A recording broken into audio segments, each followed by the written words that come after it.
Hello, what is up? So I thought I would make a video about AMD and Nvidia graphics cards, mainly focusing on how to make a custom fan curve, because I know these days, especially with cables burning, you want to keep your system as cool as possible. So I've seen that more for the Nvidia GPUs like the 5090. I've seen some minor cases with the 97XT. So for AMD GPUs, I would highly recommend just doing it inside the Adrenaline app. So this is the default curve you get as soon as you enable this advanced control tab, and I also enabled at 0 RPM.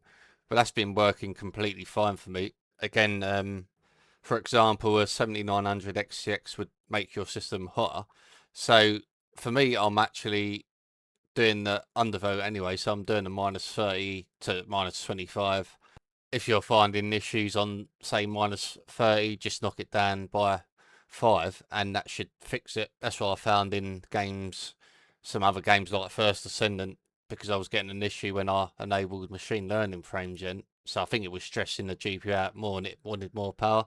But generally, if you undervote, it's going to be cooler anyway. So you can actually edit the values if you want, so you can change it. So if you feel your system's getting too hot, you need a more aggressive fan speed, just change it to 60 Celsius, say, and put 65 to 70 fan speed. That should make it a lot cooler, and then you can edit as you go up again.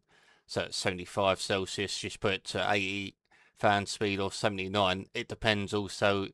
So for me on Sapphire GPUs in general, I've experienced the fans to be a bit noisy, so I don't want it too high myself. I would probably do it if I would just put up with it with a slightly higher fan curve if it was, even if it was a bit distracting, just to get a cooler GPU and system.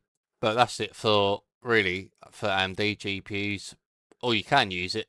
You can actually use the MSI Afterburner fan curve if you want, but I would recommend probably just doing it in the Adrenaline app. It's a bit more simple, more user friendly. But then if you want to do it on your Nvidia GPU, I would suggest using Afterburner, because I've found it to be, even though this is a bit fiddly, it can be a bit annoying, but once you get used to it, it's fine. So you would have to tick top left, enable the software automatic fan control, and then it would use this graph.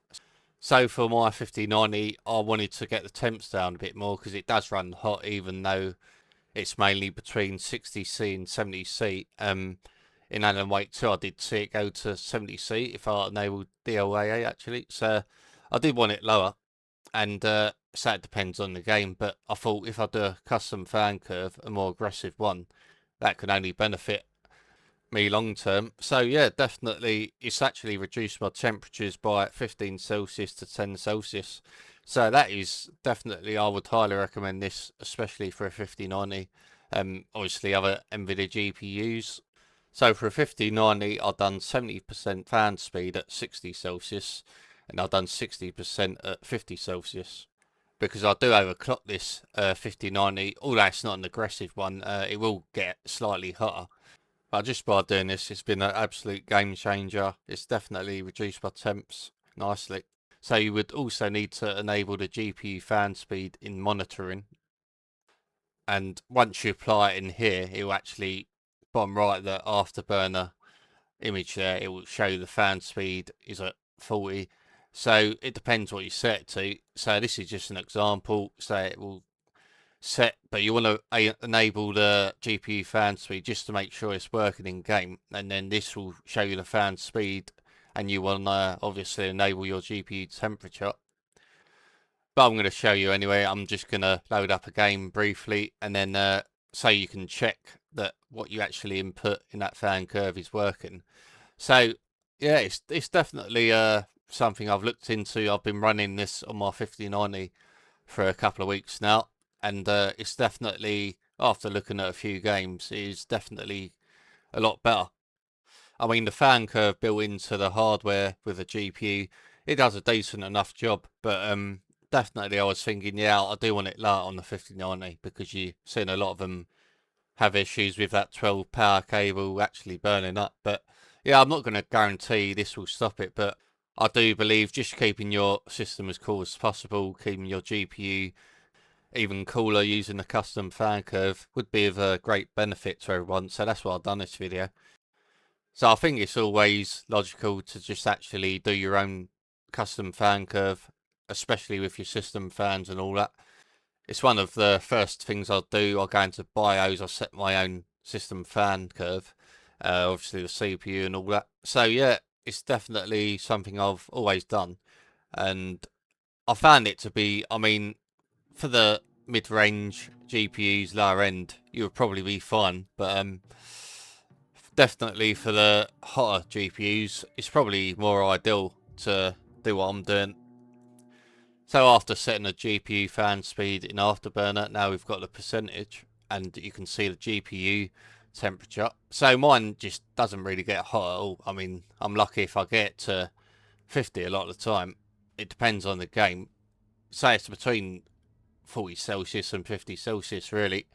So that is how my system runs. So yeah, it looks like it's working. So again, I just done this to. I mean, if you set your own custom fan curve, you want to make sure it's actually working in game properly. So just do that. That's what I'd say. Whatever whatever values you edit, you want to make sure they're actually working.